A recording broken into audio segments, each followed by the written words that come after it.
Hello everybody and welcome back to Red Eagle Politics. Make sure you guys like this video down below and subscribe to the channel if you are new.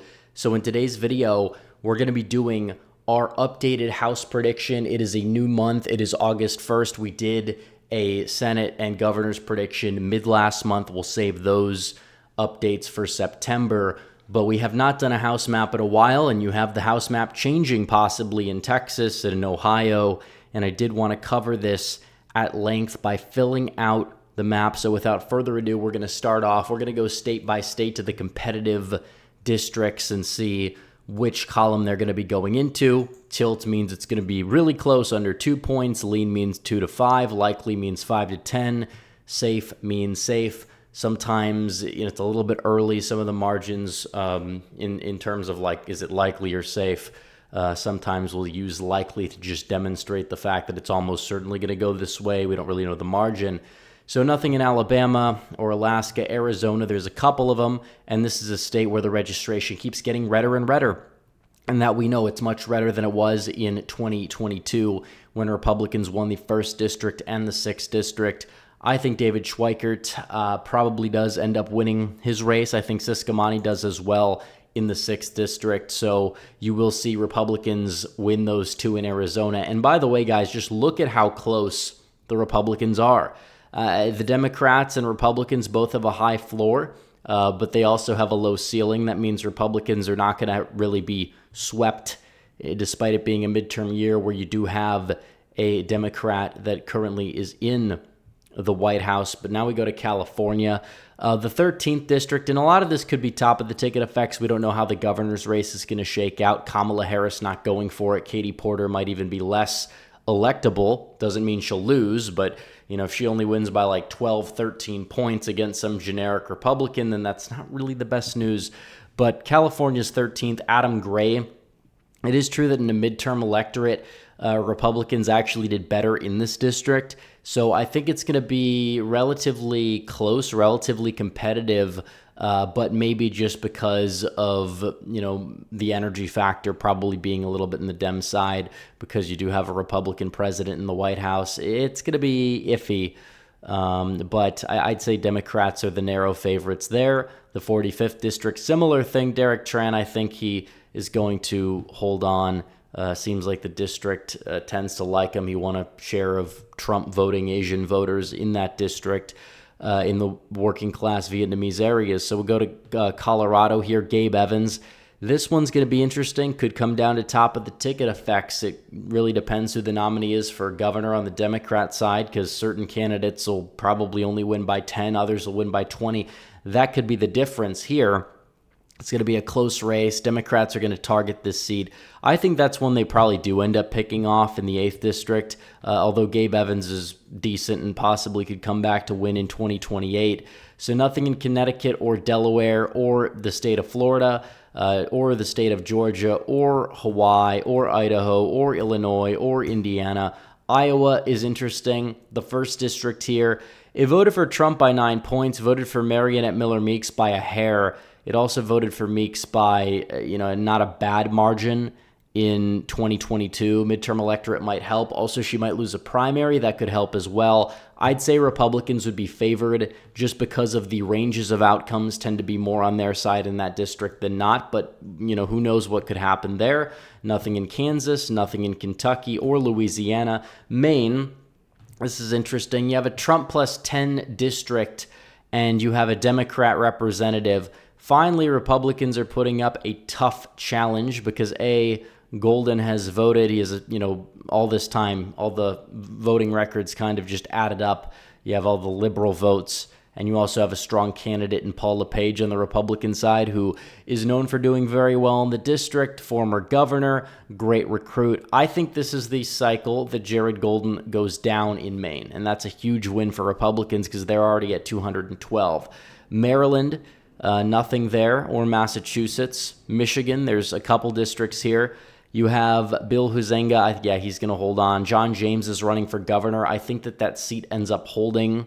I don't know who the Republican recruit is going to be, but I think that more likely than not, Republicans are going to win that district in red trending Macomb County. And also Tom Barrett That's going to be an interesting one there in the 7th district. I honestly, you could make the case it could go either way, just depending on the effects of the environment. It does seem like you do have a lot of very higher propensity Republicans in Livingston County that might be enough to carry Tom Barrett to the finish line there, which would bring Republicans to 214. So we'll move on. There's nothing in any of these states here. Nevada could get interesting because if Republicans have a really good year there, that whole dummy mander is just going to crack in the Vegas area. New Hampshire, nothing there. New Jersey, the 7th district, I think it holds, especially because of the SALT deductions that Tom Keene pushed for and got in the big, beautiful bill. New Mexico, that 2nd district, I think this one probably is going to be close and competitive, but I think it stays in the narrow Democrat column this time around. I think a lot of the Trump-supporting Hispanics are mainly presidential election-only voters. Not all of them, but a lot of them. And New Mexico doesn't really have a competent party like Florida or Texas to turn enough of them out in a midterm year. So the 4th district, Laura Gillen, she's been moderating. Is it going to pay off for her in that red trending district? It might be this time around. 2028, maybe not so much. But we will fill that one out there. North Carolina, it's going to be interesting. You're going to have a very competitive Senate race because you have a strong Republican candidate. He can fundraise a lot of money in Michael Whatley, and you have a former governor of North Carolina, Roy Cooper, that is running. I think a lot of people are overrating his chances. It doesn't mean that it's not going to be a somewhat competitive race. As for the 1st district, this one could go either way. You could make the case that Don Davis could go down because it is a district where the lower propensity electorate's actually more Democrat. Ted Budd did better in 22 than Trump did there in 24. I think that if Republicans run a strong candidate, I think they will end up winning that district. That could be a get for them. We'll have to wait and see. Nothing out of North Dakota. Ohio. Now, these districts I think are going to redraw. And I think what that's going to do is it's going to make the Cincinnati district bluer. It's going to push up the 8th and 10th districts, make them more, compact. And then you will see the 9th district get redder, and they're going to try to make the 13th district redder in the state of Ohio. Now, that's already enough to get them the House. I don't think people understand how big of a deal that mid-decade redistricting is. We go to Pennsylvania.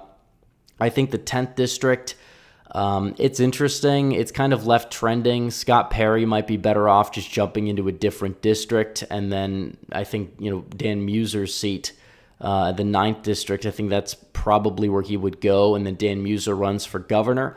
And Ryan McKenzie, I think he very well could hold on. This is a district where the Democrats, their strongest recruit is not going to be running. But if they find somebody else, then maybe it could be a little bit of a different story there in Pennsylvania. So nothing out of Rhode Island, South Carolina, South Dakota, Tennessee. But then we get to Texas where, again, nothing's set in stone, but you have this new map where it basically would guarantee Republicans these districts down here in the South Texas area. We'll cover the flips in the likely color just for measure. Also, the district one of the districts in the Houston area would be redrawn more Republican. The 32nd district, wherever that may be in the Dallas area, would be drawn more Republican as well. You would also have, I think that's 1, 2, 3, 4, 5. So already that's a big, big get for the Republicans. They get to 223 out of the gate. So nothing in Utah or Vermont. Virginia, that 2nd district, Jen Kiggins is a decently strong candidate, solid fit for that swing area. I think she ends up holding on. Washington, Marie Perez. Honestly, if Republicans find a strong candidate, this is still a Republican district at many levels. Republicans usually have been winning it even in recent years by 3 to 7 points. But Perez will have enough ad material and money to portray herself as a fictitious moderate where she'll be able to hold on. So nothing in West Virginia. Wisconsin, you've got the 3rd district. This one is going to be interesting. Donald Trump won it by nearly 8 points. Derek Van Orden, not that popular, didn't face a strong candidate, still underperformed. They're not redrawing in Wisconsin. I think this one's going to be up in the air, but because it is like a midterm year, where a lot of the, voters tend to be a little bit more college educated, a little bit more Democrat leaning in Wisconsin, you could make the case that it would not be a great, district performance for Van Orden, even if other Republicans like the gubernatorial nominee ends up winning the district, which I think they will. So either way, guys, that will do it for the House prediction. 224 for the Republicans, 211 for the Democrats. But, a lot can happen, a lot can change. But we're talking about the difference in the House. Those 5 seats in Texas, those 2 seats in Ohio, making up the entire majority for the Republicans, because if not for them, you would have 218 for the Democrats, 217 for the Republicans. So a lot of it does depend on what Republicans are able to get done. But if they're able to go out there and level the playing field from this Democrat hyper gerrymandering in Massachusetts, Connecticut, Illinois, Nevada, New Mexico, California, Oregon, all these other states, and they add a few seats in Texas and Ohio, with also making the map more compact and fair in the process, what that would do is it would basically extend their trifecta for another 2 years, which would be huge. So anyways, guys, thanks for watching this video.